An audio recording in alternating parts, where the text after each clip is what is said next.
Tell me, do we have time for another number? Oh, I think so, Jimmy. What tone do you have in mind?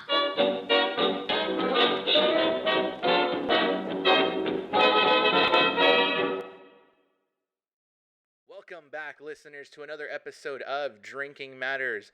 My name is Brian, a little bit well-rested from the last episode, so I think I'm good, ready, and pumped to start episode 6 of Drinking Matters. With me again, a guest I had a couple episodes back. A pleasure to have. Alex, thank you so much for coming back on this podcast. No problem, man. It's good to be here. It's good to have you, my man. What are we drinking today before we start? Well, I stopped by the local liquor mart in Whittier. Shout out. Picked up a American Wild Ale by the name of Citrus Sin from the Lost Abbey, and it's actually pretty good. All right. A little an ale for a casual evening. That makes sense. I opened up I opened it up the day before because I was too excited, but I got a bottle of Screwball whiskey. I sent you a photo. I sent it in the chat. Did you see that one? It's a peanut butter whiskey. I freaking took a shot of it yesterday after work, and I couldn't hold it. But for you, I'm going to drink this one as well. So you an ale, me a whiskey. Let's cheers before we have our conversation. So cheers, Alex. Cheers. All right. Oh, man, that thing, it goes down so smooth. It tastes like peanut butter. It's so great. I love it. I don't think you should drink it just as it is, but I got nothing to mix it with. I'll take it as it is. Whatever, man. All right. So I brought my guest Alex this week, specifically because, was it last week when Microsoft had their first ever Xbox Series X conference online? I can't even remember the date, but it was last week, correct? Yeah, I think it was the 7th. Okay, so that got me thinking. You and I, we love video games. We got homies that play video games. Video games have been in our lives for years and years and years. I'm not going to make this like a geeky, nerdy podcast. That's not the point. There's more to this than what people make it. There's more to this than, the simplicity stuff. Like, oh, it's just video game conversation. No. There's more. So I brought you on here because I want to discuss the video game industry, how big it is. We know as gamers that it's a big market. You corrected this before we even started the podcast. I said it was an $18.4 billion industry.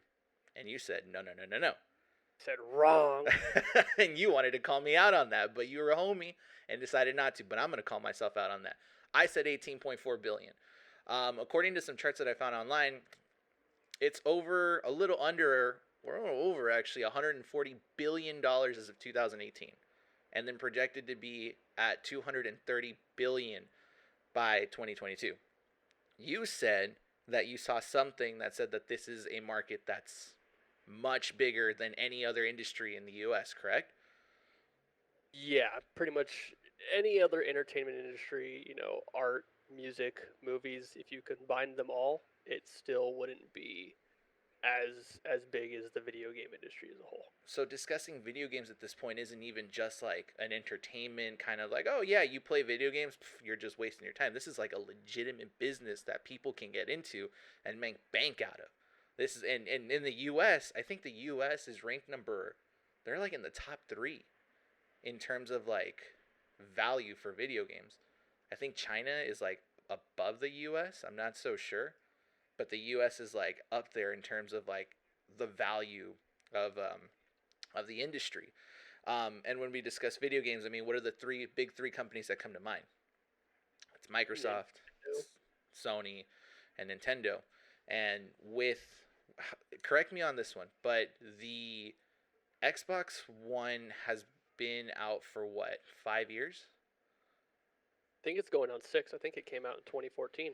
And then same thing with the PlayStation 4. Yep. And the Nintendo Switch came out 5 years ago. That's the most recent number I've heard. So we're coming into this place where, in terms of console, we're going to get a new set. We're going to get an update, correct? Yes, sir. It's a little bit weird because as I feel like when we were a little bit younger, we were so stuck on our consoles and we weren't as proficient in, PC gaming or the market in PC. And now that we both have, our own PCs that we work on, we started to kind of see that this market doesn't really change and that it's specifically only the consoles that are kind of evolving and so on. So, how do you feel? Let's start with this. How do you feel like the video game market is moving? Do you feel like it's moving in a good direction? Do you feel like it's kind of going to get stuck? What do you think about the video game industry right now in 2020? I think that, like you said, it's a very big industry that people have actually figured out. You know, we've had monster companies like these monster publishers like Activision, Blizzard. They're actually partners. EA. All these people have been making money for years, and it's very much a business, and you can see that a lot of the time in the way games are marketed and the way they're monetized in game. Things like microtransactions. Uh, because of that, I don't.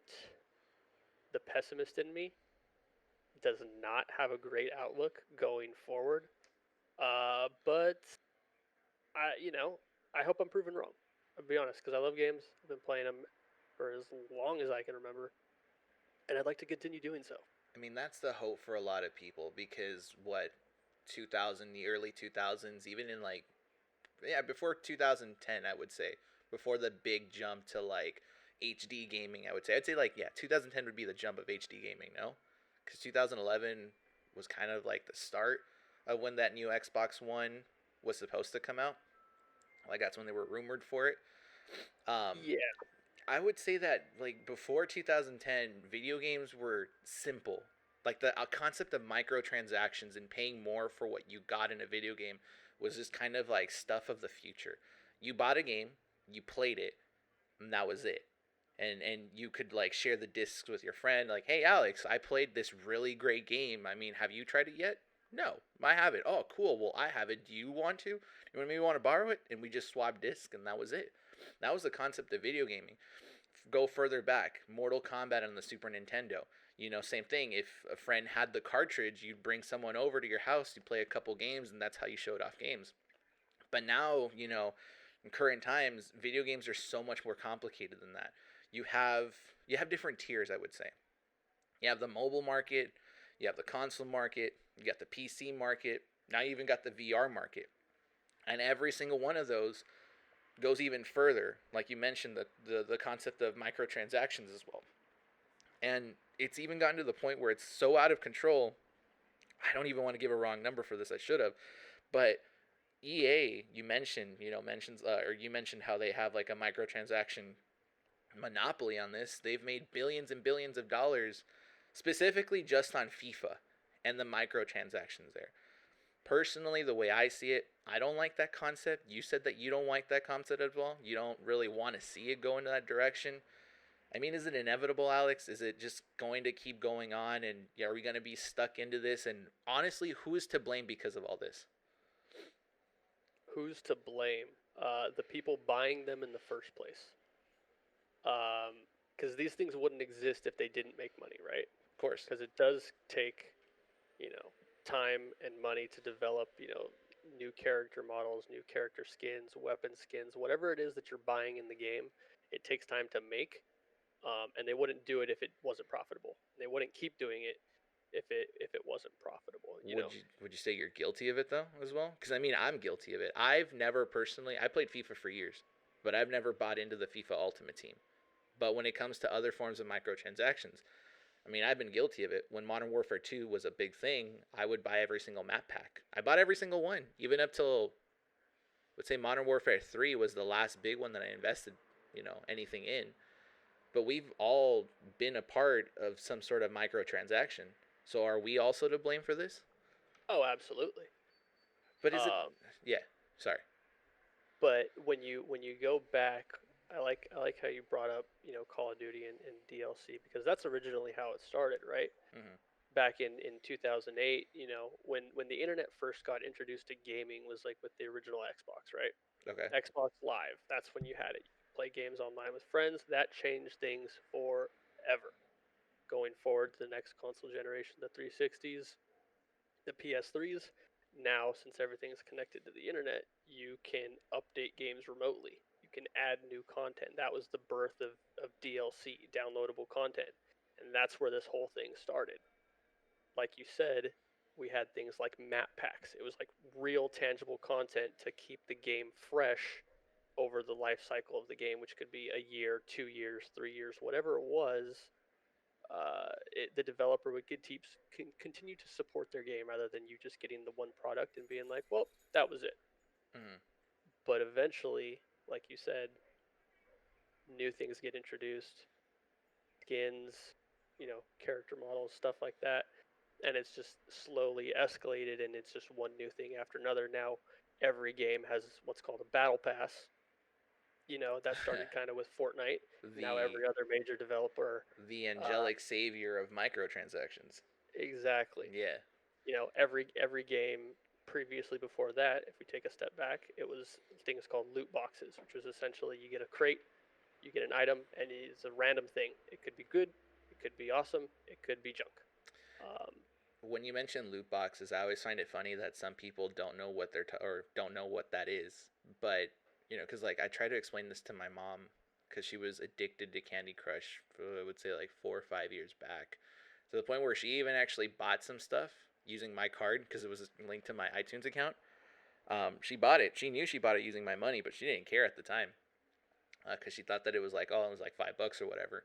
But even I would say quote unquote the casual market has been you know using the concept of loot boxes, even though it's not technically the visual look of what we think of a loot box. Um, with Candy Crush, I know that it was like extra lives, so you can play more, different power ups, bundles that you can do all that. So the concept of loot boxes has been there in several games. It's not just Call of Duty. And I think that's what confuses people is that it's just the idea of a loot box has been in existence for a long, long time. It's just masked differently for different games. And so that's what confuses people, I guess. I'd agree somewhat. Um, so, so I do want to bring this up because I remember when Call of Duty was coming up with these DLC packs, and this is before the concept of loot boxes even came to the consoles and stuff like that. But when Call of Duty had these map packs going on, you started to see different companies come in and trying to bring in their own concept of DLC. And I don't know if you remember this, but around that same time, the idea that video games were not worth $60 came up. Do you remember that argument at all? It's can't remember when that argument started, but It, okay, so back in the 90s, how much was it? How much was like a Game Boy game? I remember it being like 20, $25. No? yeah, that sounds about right. Yeah, and then all of a sudden it went up to like 34.99 or 29.99, then 34.99. And now handheld games are technically around the $40 margin. And then what cartridge games were they $40? Something like that? I think so, but Something like that. I see where you're going with this. But I think it is where I'm about to go with this is going to circle back to why we have things like microtransactions in the first place, right? Uh-huh. So, like you're saying, the prices have been steadily going up until I would say I can't say for sure, but probably the PS2 and Xbox generation, which probably was around 02, 04 ish, Mhm. I would say. Um, at that point, a brand new game is $59.99, and that has not changed For to this day. Oh, no, no, no, no, no. It has changed. It's not as apparent. Because put it this way, Alex, the concept of a game being $60, the base game is $60. But if you want other things added onto it, you have to pay the extra 30. One of the great examples of this is Assassin's Creed. Have you played the most recent ones or no? Or do I have to give you like the Spark Notes version of it? I played Odyssey, I Uh-huh. think. Okay. I can't remember which one it was. I got bored because I had to run across a desert on a camel, and I said I don't have time for this. That was Origins. Camels is Origins. Origins. I don't know if I haven't played Odyssey yet, but I can tell you about Odyssey and Origins had a similar issue, where the Assassin's Creed games came out as $60.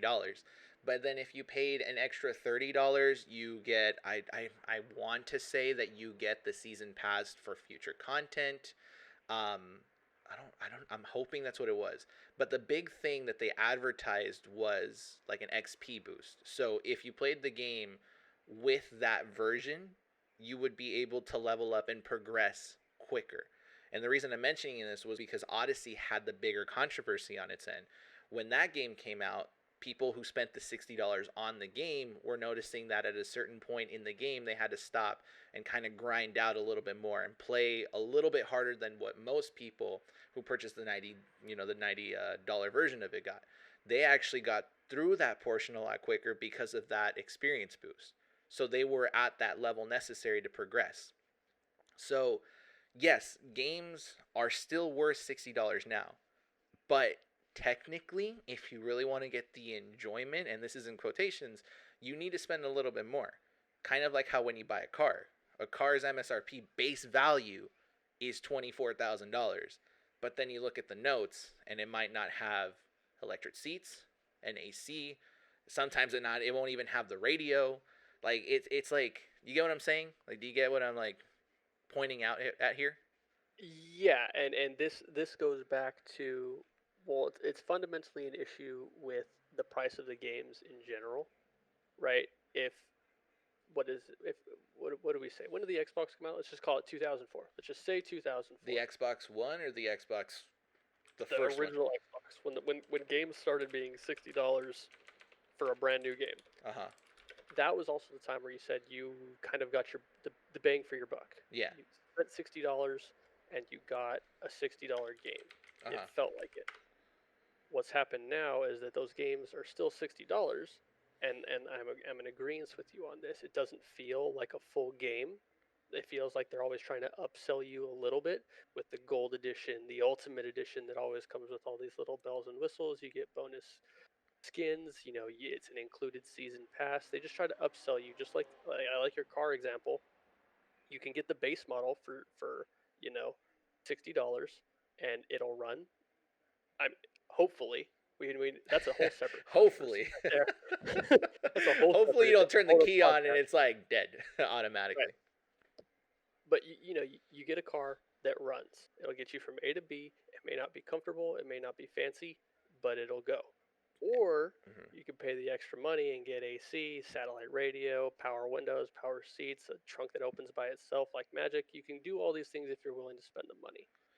But ultimately, this is an issue with the price of the games itself, because in 14 years, how much has gas gone up A in the lot. last 14 years? Oh, a lot until $2 to recently. $3 per gallon. Yeah. How much is everything else? Everything else has gotten more expensive in the last 15 years. Yet somehow video games have stayed the same price. Doesn't make sense. Mhm. Financially, doesn't make sense. So would you And say that you're in agreement to kind of upping the price a little bit?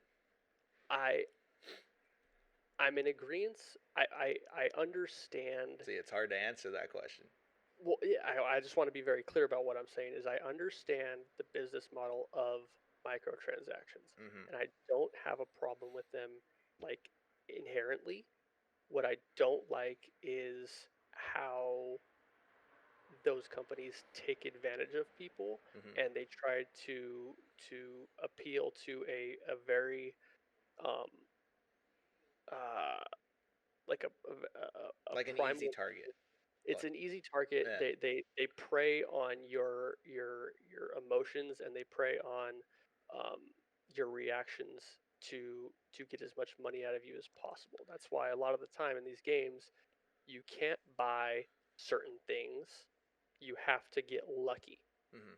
by paying money. It's literally it's a slot machine. You pay $1, you hope you get what you want, Mhm. or you get three X's.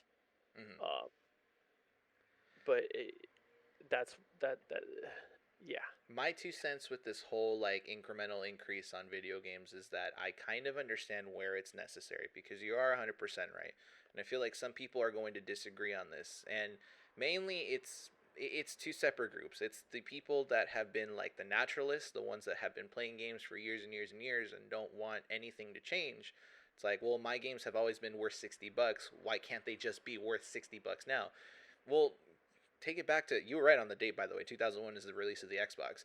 Take it back to the Xbox eras, the PlayStation 1, the GameCube. Games were so much smaller and so much, they were just smaller.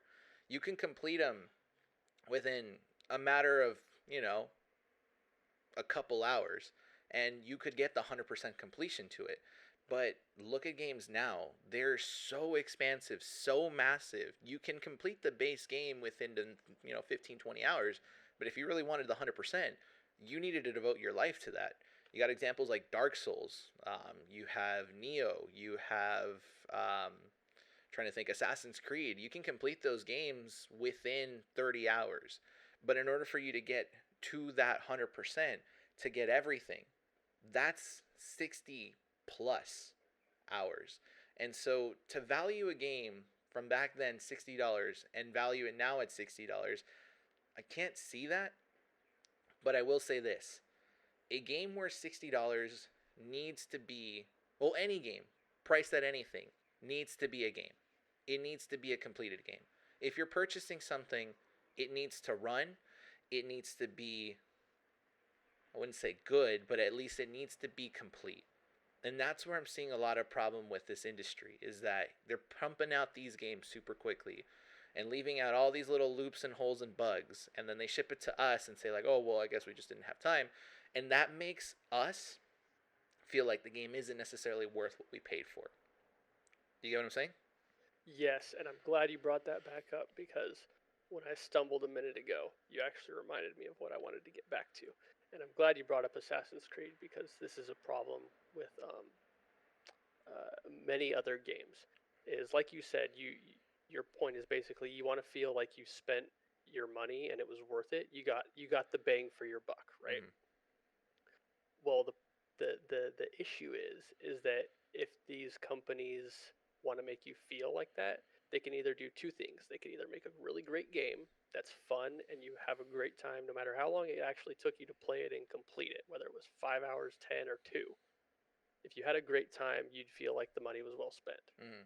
Or what these companies are doing, and like I said, to bring this back to Assassin's Creed, is they'll make you feel like just because you spent time on it, you got your money's worth. It's this artificial inflation of playtime Mm-hmm. that makes you feel in the back of your mind, well, I spent 100 hours playing this game, so it was obviously worth the $60. Mm-hmm. But how much of that was fun? How much of that was going back through playing the same thing you've already done, or playing a mission that is exactly like the last one with a slightly different, color palette? Mm-hmm. Same objectives, same enemies, same weapons. Like, there's a lot of games that have had this big controversy where they, like you said, it's felt very grindy, like Assassin's Creed, or you can pay the extra $15 for an XP boost and you can make it go a lot faster. Mm-hmm. Just another way to get your money. I do think I read an article somewhere where they were interviewing a lot of developers and they were using this chart to measure consumption time to value of game. So I don't want to say that I don't want to say if it's like 100% true, but I do kind of remember faintly reading something about how a lot of developers have this idea where if a game requires a certain amount of time to beat, you can value that game at $60. But games that are just kind of like then, there, and that done, you can value them a little bit less, like $25 or $30, because they're not necessarily games that you can invest a lot of time into and even return to them at a later date. It's kind of weird because I kind of agree with that idea of like consumption equals time, but consumption equals value doesn't necessarily go so well when games are hard to even try to get through. And it's so difficult, especially nowadays, to see how it's it's difficult because you have these games that are completed and then all of a sudden as you play them, they just don't work. They just kind of have these little hitches and glitches and stuff. Fallout 76, for example. I'm a huge Fallout fan, as you guys and as you and all my other friends know. I love Fallout to the point that I simp over it. but 76 was terrible. As much as it was advertised for it to be, one of the biggest and brightest games that Bethesda will ever develop, game sucks. The assets are terrible. The assets literally look like they came out from a build of 2013. Like it was that bad. And when I look at it, was the game actually worth what it was valued? No. So to justify it for me, I said that I spent the amount of money I did on the collector's edition because I cared for the helmet, not the game. The game is not worth $60. And I don't think that the game itself, the way I see it now, is worth remotely even $30. If anything, through its, deterioration of over the year of how it just didn't do anything, games should be anywhere between $10 for an entry point, and if you want to do a subscription-based service, $5. Because it is a game that requires service constantly over and over and over again. It's a game that keeps running. But I don't think it's worth $60, and that's kind of where I'm getting at. It's just, it's difficult, you know. Exactly, and or you run into the issue where you feel like a game's incomplete. Not even that. For example, probably one of the most notable examples of this was a game called Destiny that came out probably about 6 or 7 years ago. The first one or the second one? The first one. Okay. Um, it was hyped like no other. Had the biggest video game budget ever. Something like $500 million. I remember it was advertised as that because it was one of the first games that was going to be like an MMO FPS, right? Yeah, right. The first MMO FPS. It was supposed to be this great, innovative new title from the people that made Halo, which were incredible games. Definitely worth $60 if you haven't played them. What's wrong with you? But it turns okay, out. Mr. Chef. Listen, buddy. There's a reason. There's a reason my name is what it is. I'm not questioning it. I know. But what the product that was delivered was not what anybody expected, not what was promised. It was basically a game that was that was complete, and then they decided to chop it up and sell each part separately. And it was obvious, and the company did almost nothing to mitigate the situation, and it was just a big disappointment. And for one, they lost me as a player, and they've lost millions of people as players, and I don't think their reputation has ever recovered because of it. It's just because it was advertised as one way and just left to die. And that's a theme that I see since this whole thing started, because we're talking about consoles. That's a theme I'm starting to see more often in the console market.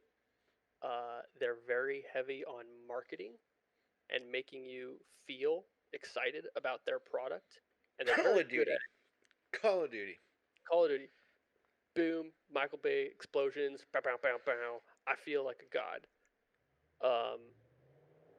But that's something that's really prevalent, and you brought up the Inside Xbox thing that happened a couple days ago, and that was probably the biggest example of kind of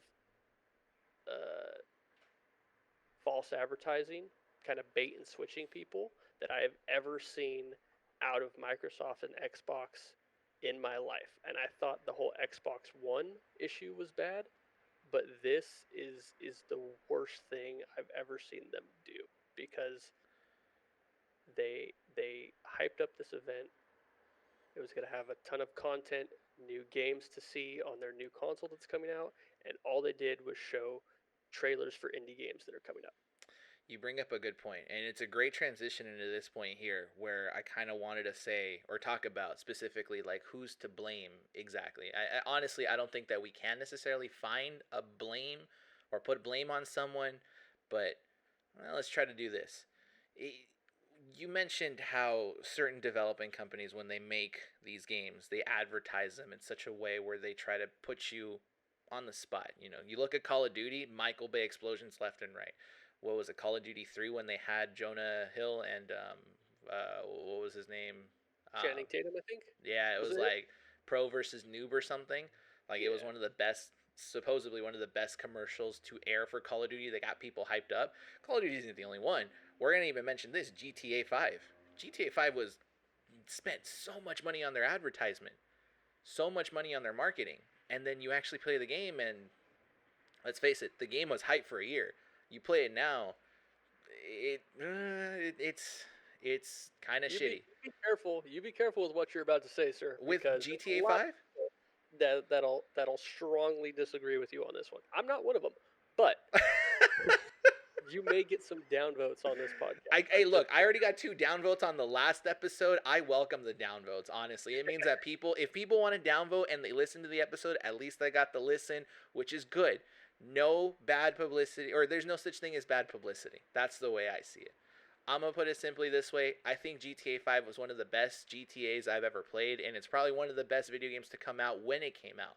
But, marketability, or when it was marketed as a way where it was like, yeah, it's so badass to do this and to do that and all this other stuff. Then the game came out, and it wasn't. It was just kind of like a great story. You got to do all these different things. Then they marketed the online as being like super fantastic and awesome and all this other stuff. You play online, you get grief to death. There's really not much to do. I don't know about it more recently. Even connect to the online play. Yeah, and then it's bugs. It's bug filled. You look at gameplays of people playing, and everything's laggy. There's issues with like hit detection, all these different things. So yeah, it's advertised in a way to appeal to you, to drag you into that. I'm not saying it's a super bad game, but I'm just saying, like, marketing is one thing. When you play it, it's another thing.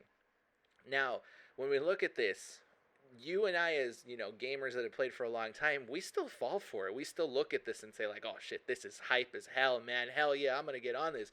Modern Warfare, the new one, oh, that I think hyped me up to death. That I bought it, like, day one and played it religiously.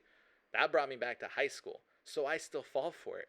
But when I look at this and think deeply about the way that games are marketed, I don't feel like it's necessarily targeting people like us anymore.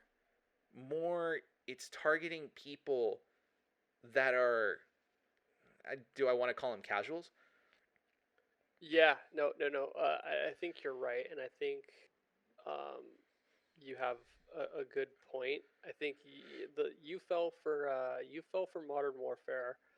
The last one I fell hard for was the Master Chief Collection. Mm-hmm. They got me. I was duped, hustled, bamboozled, led astray, but they got me. But yeah, I agree. Marketing. I think anybody who has a lot, or at least a decent amount of critical thinking, and has been in the industry long enough, can see through a lot of this stuff at this point. And honestly, it just comes with experience. But yeah, I think it's the casuals, it's the younger audiences that are still really susceptible to marketing and advertising. And are they the ones that give most of these companies their money, or would it be us? That's a very good question too, because I think it's weird because it's like you have this like 12-year-old kid that's gonna ask his parents to buy him every game under the sun, but will they? He doesn't have his own card. He can't buy all the stuff in game to begin with. Whereas us, we're a little more skeptical. We'll research maybe a game a little bit before we just go out and buy it, based on the company's word. But at the same time, it's like we have more income. We can go buy all those things in game if we have the money. So who spends more? Is it the adults like us, or is it the kids buying hundreds of dollars in V-Bucks so they have the coolest skins in Fortnite? The kids are a separate issue. I feel like when it comes to the kids, it's more of like, well, are the parents going to buy the games for the kid? And we know that kind of the answer to that is like, if a parent wants to buy a kid something just to shut them up, they're going to do it. My question is more on this. Let's put age away. Okay, let's just put the two separate groups. We've got gamers that have actually gamed and a casual audience member that's just going to play a game because they found it interesting. The example I can give you is this. The folks that recently bought a Switch to play Animal Crossing because Animal Crossing was the hype online, compared to us who play games like Rainbow Six Siege and Modern Warfare or FIFA, games like that, Assassin's Creed, Neo 2. which one of those groups spends the most money and is to blame for the industry growing as much as it did. That's, you don't want to say it's us, but I say it's us. I can't put that blame on the casual market. I can say that the casual market falls for the hype on it. And I'm going to use Animal Crossing. I love Animal Crossing. Does your wife play Animal Crossing at all, or was that just Matt's? What you think that just because I'm a cool gamer guy, I wouldn't play Animal You're Crossing? not going to play Animal Crossing, Alex. Absolutely right. I am not going to play. Are you kidding me? That's why I asked. Does your wife play Animal Crossing? No, but she'd probably actually love it. Exactly. So it's like, do you assume I'm not going to play Animal Crossing? Yes, I have the right to assume that you're not going to play Animal Crossing because you and I play Siege on a daily basis. So it's like, yeah, it's like we know. I know the group's like game, You don't know bubble. But like, but like, look at look at that casual market though, the casual market that just plays Animal Crossing because it's a hype thing on the internet. Well, I'm sorry to say, as much as I love Animal Crossing, the what is it called? The ability, like when a game makes things accessible or not, um, something of life. You know what I'm Quality talking? of life? Thank you. The quality of life aspect of Animal Crossing and New Horizons, it's shit. It sucks. Like, I am sorry, but the fact that I have to make 5 or 10 different options, or click on the options to make fish bait 10 different times to get 10 fish bait, that's stupid. I should have the ability to select, I want 10 fish bait because I have 10 of this item to make fish bait in tens, in bulk. You know? I should have that. That's not something that the casual audience necessarily thinks of when they first pop the game open. They just look at a cute character and are massively appealed to it. So when it comes down to the amount of money they're going to spend, more than likely they're just going to spend the $250 to $300 on the Nintendo Switch plus the $60 that the game costs, and that's it. Compared to us, who play games like, and I'll give this example, Rainbow Six Siege. We spent $60 on the game. Then we spend $30 on the season pass. Then we spend an extra $5 or $10 on charms and skins and all this other stuff because we think it's cool. So how much money did we spend there already? About $100. Entirely too much. Exactly. But here, I'll stop you there. Because I like where you're going. But I want to very clearly differentiate.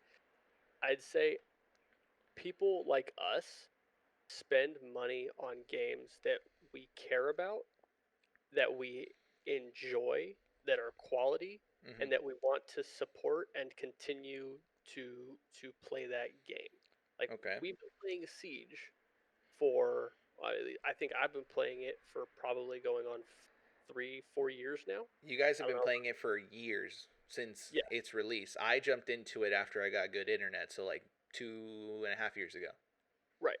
So total hours I think I've put into that game is upwards of 800 or 900, like hundreds of hours for I think I got it for $40. Like, talk about bang for your buck, right? Like, I'm still having fun playing that game to this day. Do you really have fun playing that game? Keep in mind this. Not on PC. Okay, look, dude, we're 40 minutes in, and we're just talking about Siege. I know. I just wanted to make sure, because you're saying, hey, I have fun on this game, and then if someone listens, they're going to be like, Alex, why are you not playing Siege? You said you had fun with this game. I don't got time, bro. I need more time in this day. I know, 24 hours isn't enough. It's not enough. But I'm happy to support games, especially games that I enjoy and that I want to see get better. And Siege is probably the best example of a game that I can give you that has done that. That started out great concept. It was pretty much unplayable on launch, but it's turned into a unique experience that nobody's even tried to recreate at this point because they're not going to be able to do it as well. And it's a good time. So I'll continue to give Ubisoft my money, as long as they keep giving us a good game. Siege, That's I pretty much feel, how it is. yeah, and that's fair because when I look at Siege, I see Siege as like one of the best examples to have as a discussion when it comes to the increase in profits for the video game industry and what we expect out of it. The way I see it is if an industry has its value just keeps growing and growing and growing, the more responsibility it has to meet the expectations of that audience. It could choose not to. I mean, by me saying it has more responsibility, it also has the ability to say, no, I don't want to uphold that responsibility, or yeah, I do want to uphold it. That's up to them. But when it starts to increase over and over and over and over again to become one of the most profitable industries in the US, I see it as it having more responsibility and trying to appeal to the audience as much as it can. And Siege is one of the best examples for that. Because remember when we had the discussion months ago, before the podcast was created, about how Siege was going to jump into the Chinese market and how they Yeah. wanted to change the biker map. I forget what the map is called. But they wanted to change the strip club aspect of it and take the nude girls off, the neon girls off that, and remove the slot machines and remove the blood splatter. And the American audience was like, "What the fuck? Why are you gonna do that? That's absurd. This like nothing is wrong about this game right now. Why are you gonna remove the aesthetics out of it? It takes away from the environment that we are already comfortable with." And what did Ubisoft do? Ubisoft came out and said, "Okay, guys, hold up." After and from what I remember, it didn't even last a week. It was like literally the next day they came out and said like, "Okay, guys, we'll just develop a new version of the game and give that to the Chinese market." That is the company coming in and taking responsibility for what it already has to make sure that it doesn't lose that audience. So when an industry is that profitable, the industry as well as its consumers need to take responsibility and make sure that they hold on to those aspects, that they don't change anything that makes them great, that makes them good. When we look at, again, Siege is one of them, Naughty Dog with The Last of Us 2. Most people that play The Last of Us expect The Last of Us 2 to be better than the first one. Fantastic gameplay, great storytelling. And with the increase of technology, they want the game to look magnificent on their PS4 Pros. Are they going to deliver it? We expect it. We want them to. Does that make sense at all? Like, am I making sense, or am I just Absolutely. blabbing on and rambling I on? mean, we're both blabbing at this point, but no, you are making you are making sense. I mean, it's the same way when you see a movie or you read a book or watch a Mm-hmm. TV show. You want it to tout, or you want it to live up to the expectation that it's setting for you in its advertisements. Nobody advertises their game, show, movie to be bad, right? They want to make it as cool as possible. Mm-hmm. But oftentimes, like with a Burger King Whopper, the product you get is not what was advertised. Mm-hmm. Um, and it can be very disappointing. Um, but when you have companies like Ubisoft, like Naughty Dog, for example, uh, that almost obviously they're a company that needs to make money, but they haven't been almost corrupted by the money itself. Like they still stay true to the fact that they're trying to make a good game. They're gamers making games. Mm-hmm. They want to have fun. They want you to have a good time and enjoy the art that they are making. They want you to enjoy it. They don't want to just get your ticket money and then ha ha ha we duped them. Um, Remind and me those about companies something. are Sorry, go on. but those companies seem to be few and far between nowadays. Back in the day, everyone was just trying to make the best games. That's how they competed with each other. Who can make the better game? Mortal Now Kombat. they don't even. What's up? Mortal Kombat. Yeah, that's why you They're have one of my favorite people development fighting each stories. other. Like, yeah, now it seems like it doesn't they don't compete with each other. They almost steal each other's ideas and just see who can monetize it better. Mm-hmm. Remind me of a conversation that we had. I can't remember it, but it was in the conversation that we had in the group about how like devs don't necessarily feel like they understand like the what true gamers want because they themselves aren't gamers and they're so corrupted by money. Was that a conversation that we had or no? Because I feel like it was. It's a conversation that always comes up because it's like anytime something happens in a game, something so obviously broken or game breaking that they either introduce that's new or is a part of the game that once it's live for the world, Mm-hmm. that's figured out almost immediately.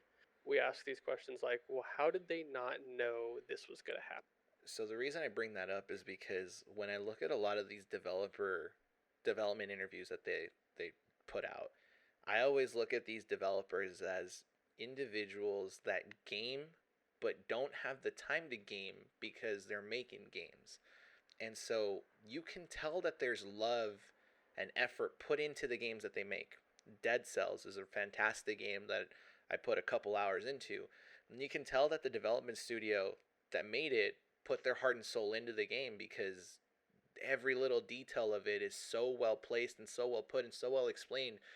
It feels like a game created by former gamers that loved the Castlevania rogue-like Metroidvania. That's what it is called. Metroidvania rogue style gameplay.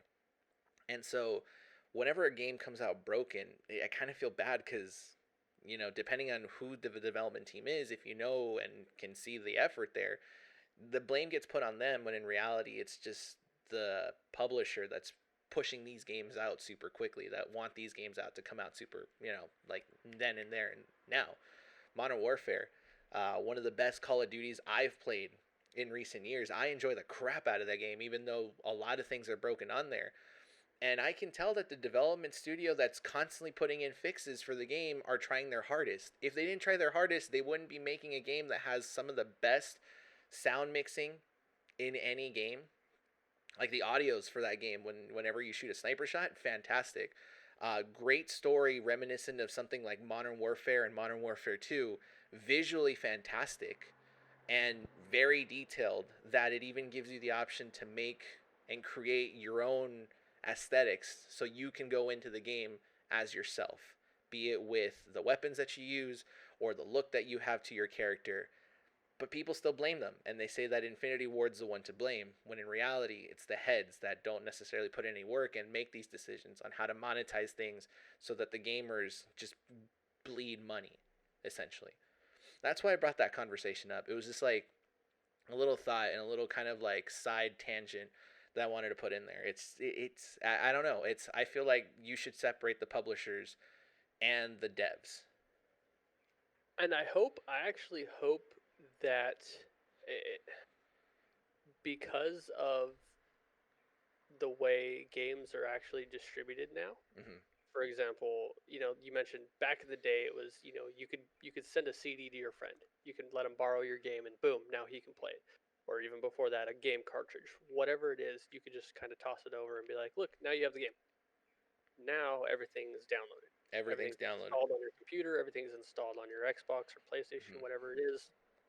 I mean, you still have a CD sometimes, but most of the time it's actually just installed on the whatever it is that you're playing on. There are ways to still share games. It's just harder now, and it's not like the old days. It's like you wanted to play a game with someone, you better hope that they also have a copy. Whereas like back in the day, like you said, it's just exchange cartridges. Well, Um, what I'm yeah. hoping is that because of the way games are distributed now, what does a publisher do? Back in the day, a publisher, like with the books, they published your book for you because you couldn't pay to get it printed.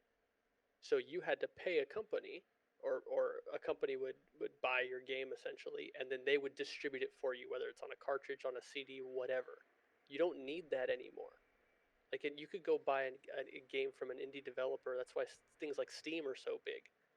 Um, these developers may not, hopefully, in the future, need a publisher.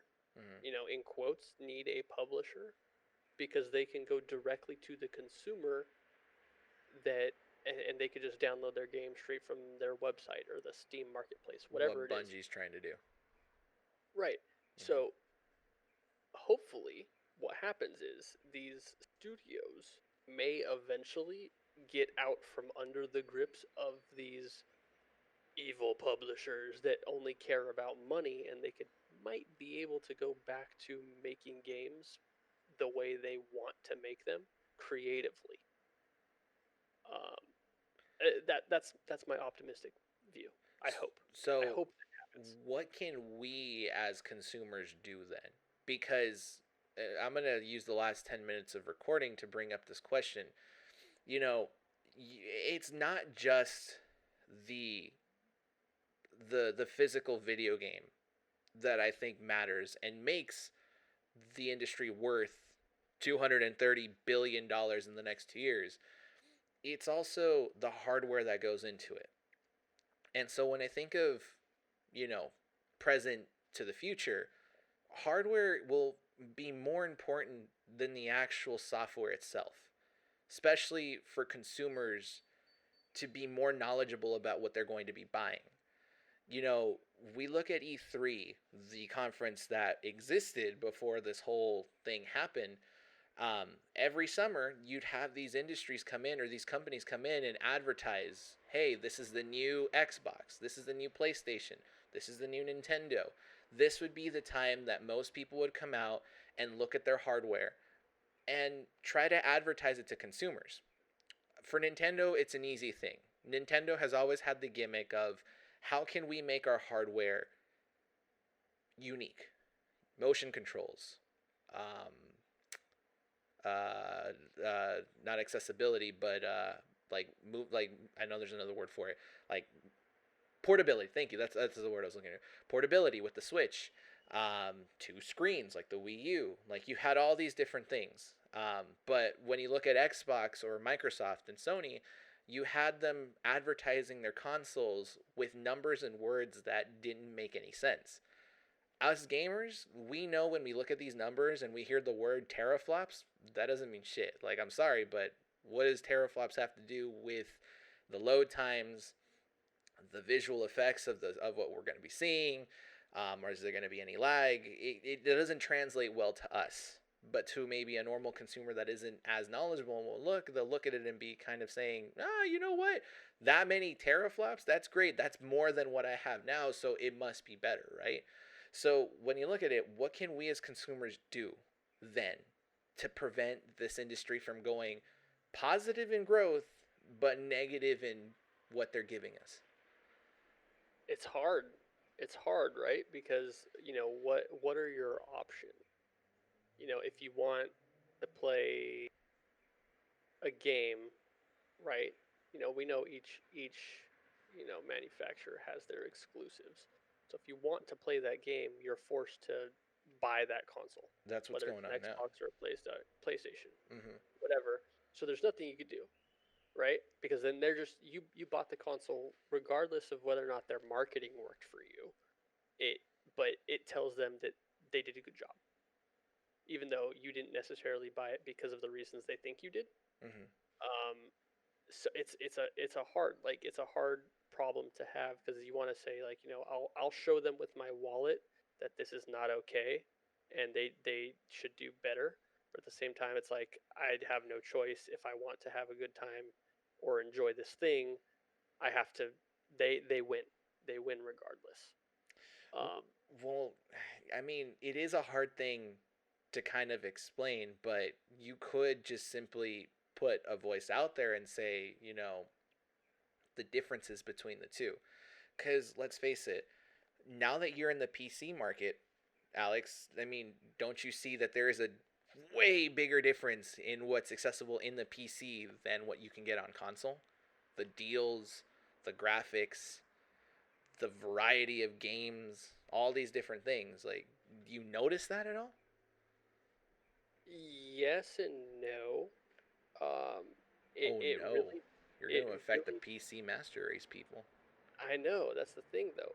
Like this kind of goes back to your what we were kind of originally talking about is kind of marketing and who these are for. Like consoles, and the PC master race will always come back to you on this. Is that consoles seem to be more casual, right? Uh-huh. And we're gonna circle back to this point. I know it, but and with PCs, you don't see people marketing new PC graphics cards unless your Google AdWords have already figured that out for you. Uh-huh. You don't get ads for new graphics cards or new processors or new and stuff like that unless you're already looking for that kind of thing.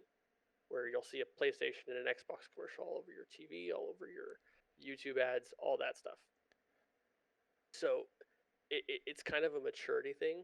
It's like you know what you want, and you just need to find the best way to get what you want, or the most affordable way to get what you want. That's what I feel like the PC community is. So those types of people typically aren't susceptible to the little marketing tricks I'm gonna that these call other guys like to do. I'm gonna call out the PC Master Race and say this because a lot of the PC Master Race individuals see themselves as the market that's superior to everyone else because they get the better graphics, they get the better deals, all this other stuff. They look at consoles and they say, "Why do you want to play on such a shitty system? It doesn't even perform as well as, what our machines run." Let me put it this way. Consoles are the necessary evil. As much as the PC Master Race might hate it, consoles are a necessary evil because, like you said it, they are the most accessible and affordable items to play video games for the casual market. Exactly. You can plug in an Xbox Series X or a PlayStation 5 into your TV and within 30 minutes play a game. But when it comes down to the PC, you need to buy every component or buy pre-built. The problem that I have with pre-built, because I've actually had to look up, since I built my own, I built it from the bottom up. I've had to look into parts and stuff like that. And I look at the pre-built market, and some of this pre-built market crap is so expensive for parts that might not even be worth it unless you really know what you're trying to get into. So I have a family member that bought their kid a PC. And I looked at I'm hoping that it's not the same one that I looked up, but I looked up the brand and everything. They were charging almost $1,000 for a CPU that's on a lower end that maybe costs no more than about $200, a graphics card that wasn't even that well, and it wasn't even built with the best parts. It was just kind of like there. Oh, but it's pre-built, so it's $1,000. And then storage-wise, you're only getting 250. Okay, 250 is going to run you what in this time in this time? Nothing. You could install Call of Duty Modern Warfare, and that's about it. And then your PC dies because that's the only thing. It probably won't even fit the operating system afterwards. like I can say that with certainty, because that is the exact situation I'm in. I got about 12 gigs left on my SSD, and the only thing I have installed on there is Modern Warfare. Okay, so today, the reason why we're recording this podcast a little bit late for us, I spent, and I shouldn't because I'm going to get laughed at for this, 2 hours trying to mount a hard drive into my PC, and then another hour and a half to 2 hours trying to figure out why my PC won't read the hard drive. What other individual is going to spend 4 hours of their day trying to mount one silly piece of hardware when you can just put an Xbox on a TV and 30 minutes later start playing your game? No one. So it's hard to agree with that PC Master Race unless you have a friend, which I fortunately do. I have a bunch of friends that help me out and explain to me how to build and put together pieces. You have the pre-built market, like I said before, overcharging you for things that don't make any sense sometimes, and then when you actually get the thing, do you even know how to upgrade it? Maybe it's not built in a way that could be easily upgradable. Maybe they don't allow any upgrades because it breaks warranty or whatever. So it's like it's such a stupid thing to try to get into. And I feel like the PC market still needs to evolve a little bit more to make it more accessible for the casual market. Right now, consoles are the easy way to get into gaming.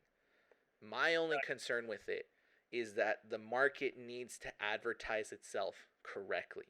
You can't be using big words and numbers to try to appeal to a casual person because big numbers mean good things. but that's not always the case. You know, you got to advertise it correctly. We're asking too much from a company. No company's going to come in and be like, you want us to lower the advertising methods? Sure thing, Alex. We're going to be way more truthful just for you, buddy. Bullshit. They're not going to do that. But, Right. you But know, here, I'm going to stop you because what do you expect them to do? Because let's take a look back. You've had an Xbox One, right? uh-huh. You had an Xbox 360. Yep. Okay. Do you have a PS4? Yep. For Netflix. Do you have a PS3? Nope. No. Okay. The differences between, and I'm gonna even go back to PS2. The differences between these consoles is negligible. Every single time, the Xbox, the original Xbox, the PS2, the Xbox 360s, the Xbox One S, Series, no, Xbox One X, stupidest fucking names. Whatever. That's a whole other topic, buddy. The PS4 naming of consoles is stupid. The naming conventions are ass, Yeah. absolute ass. They're all the same. They're all designed to do the same things, and they've all upgraded and all progressed almost in lockstep. So, as a casual, which one do you buy? Are you The asking one- me? Or are you putting that question out there? I'm putting the question out there. Which one do you buy? If your kid wants, A I don't Nintendo. care, wants to play Fortnite, Uh-huh. you're not gonna put him on a Switch. If he just wants to play Fortnite just Uh-huh. with his friends or whatever, and it doesn't matter if he has an Xbox or a PlayStation, which one do you buy? Well, maybe which one's cheapest, or do Which you do a little bit of research and go, well, the Xbox One X has 6 teraflops of GPU or derp versus the PlayStation 5 has only 4 teraflops, so I'm gonna get the better one. That's exactly why they advertise in these random numbers that mean absolutely nothing, because it's just a dick measuring contest of who can dupe the casual consumer by these fake numbers that don't actually mean anything. Mm-hmm. Why do you think the the new Xbox has been advertising as 4K 120 FPS? Because nobody else is saying that. Dude, the highest end PCs can't even do that. 4K. No, they can. It's just going to cost you both your Thousands kidneys and then probably your eyeball. Yeah, it's thousands of dollars. to be able to run that kind of anything at that resolution and at that frame rate. That's massive hardware. I am And going to you reminded me of something. no way. You reminded me of something that I thought about while building this PC. I remember that while building this PC, I was asked, do you want it to run a 4K monitor or do you want it to run a 10K or a 1080p monitor? And I said, I'm going to stick with 1080p. But 4K is such an accessible market to get into nowadays, right? That's not what he said, but it's like, when you think about it, it's like 4K is a pretty accessible market to get into. You have 4K TVs being sold for about maybe a little under $500.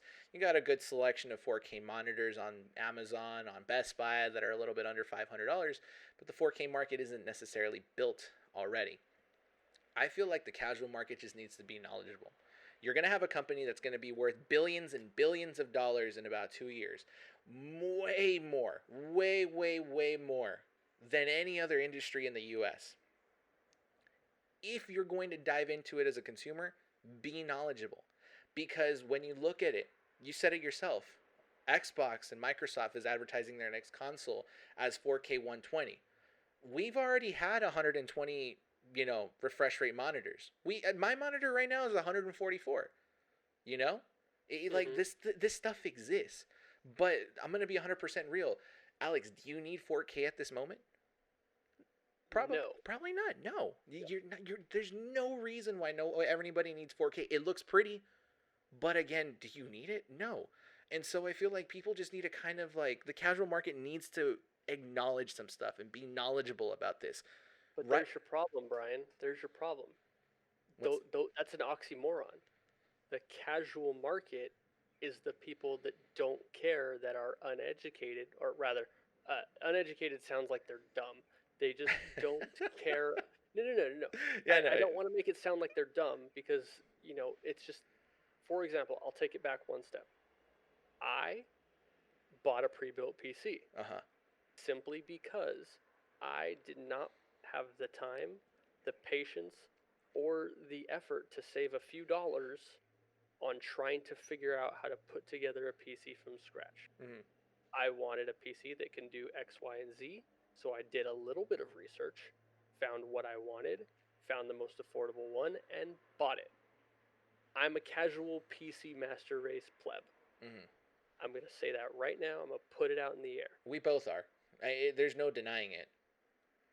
So when you say you want the casual audience, the people that are being bamboozled by these 4K 120 FPS numbers, you want them to be more educated. By nature, they're not, and that's why it works. And they're never going to change because, or they will maybe eventually turn into one of us. But then a new generation of people that are just as gullible will be right behind them. So to kind of conclude this podcast, let me ask you this then.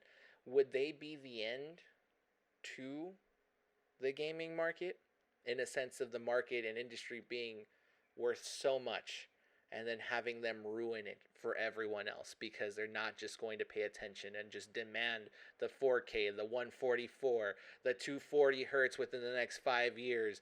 Instead of 4K, now we get 8K, and like it's fake 8K because it's not necessarily actual 8K. It's 4K rendered at 8K with some sort of fancy techniques. Are they the ones that are going to ruin it for us? No, because things are still progressing despite them, Mm-hmm. right? Like we're still getting better hardware and better games accessible on our computers. Um, we just they're just something that we have to deal with, and unfortunately, is it kind of like hamstringing the community as a whole? Absolutely, Mm-hmm. but it is what it is. There's nothing that we can do to change it. I think at this point, and it's kind of a bummer. But you just got to deal with it, and then just be vocal where you can. Go on forums, let the developers, let the publishers, let the manufacturers of these consoles know this isn't okay. Call them out on their stuff, Which and happened last week. maybe they'll, yeah. Like Mm-hmm. I was watching the live stream for the Xbox presentation, and anytime somebody said new gameplay and it's just a trailer, the chat was flooded with skip, next, where's the gameplay? Mm-hmm. Because they're not stupid. They see through your BS and they will let you know. That's a good way of putting it. It's an excellent way to put it. Is there another live stream coming up this month? Do you know or no? Or is it next month? I think they were going to do Next month. some gameplay next month. Okay. I think that's when So their gameplay thing was when in it quote. when it comes back, we can maybe have another episode, and I'd like to have you back on. I banned Matt because of the fart he did last time. So Son of a bee. just kidding. You know what? If the time when the time comes and something interesting comes up on that live stream, I'd like to have you back. Both you and possibly Matt. See how it all goes. Maybe at this point, June, they might have learned the lesson and give us a little bit more. Who knows?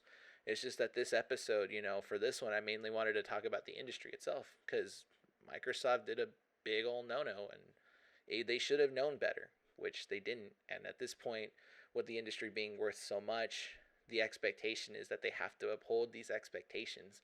And at least the way I feel like we both talked about, there's an expectations that they have to meet. Are they going to meet them? We can only hope so. Exactly. Do you want to add anything else before we conclude this podcast, Alex? No, I think I'm good. Anything you want to plug in?